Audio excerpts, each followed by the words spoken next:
හරි අපි හිතපු විදිහට මේ වැඩේ සිද්ධ වුණා. හිතපු විදිහටම කියන්නේ අපි ප්‍රධාන වශයෙන් කිව්වා පේපරේ සැලකිය යුතු විදිහට තියරි චෙක් කරනවා කියලා. හරි. ඒක අපි හිතුවටත් වැඩිය හොඳට තියරි චෙක් කරලා තිබ්බා. එතකොට දැන් මුලින්ම 25 පේපර් එක ගැන කියන්නම්කෝ. දැන් ඊට පස්සේ තියෙන වාගේ පේපරේනේ 26 නේ. පේපරේ දකින්න නැතිනේ. මැත්ස් පොඩ්ඩක් එහෙට මෙහෙට කරගත්ත අයට ඇත්තටම මේක ලියන්න බෑ. මං හිතන්නේ ලංකාවේ 50%කට වැඩි ප්‍රමාණයක් මේ පාර අගතියටපත් වෙනවා මේ පේපරේ නිසා. ඔයාලට කියන්න තියෙන්නේ ඔයාලට හම්බෙන්න නියමිත පේපරේ මේ මට්ටම හෝ මීට උඩ මට්ටමේ පේපරේ. එතකොට ඔයාලට හම්බෙන්න නියමිත පේපරේ ඊළඟ අවුරුද්දේ මේ මට්ටම හෝ මීට උඩ මට්ටමේ පේපරයක්.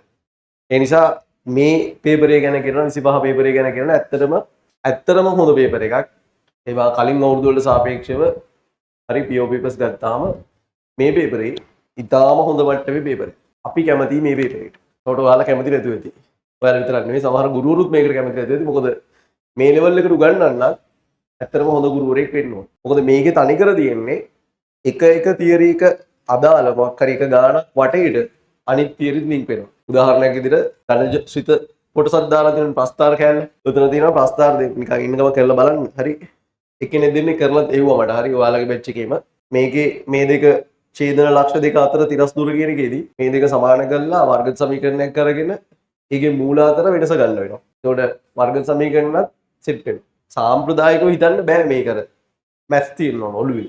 කියන්නේ ඔළුවේ මැත්ස් නැතුව මේක ලියන්න බෑ.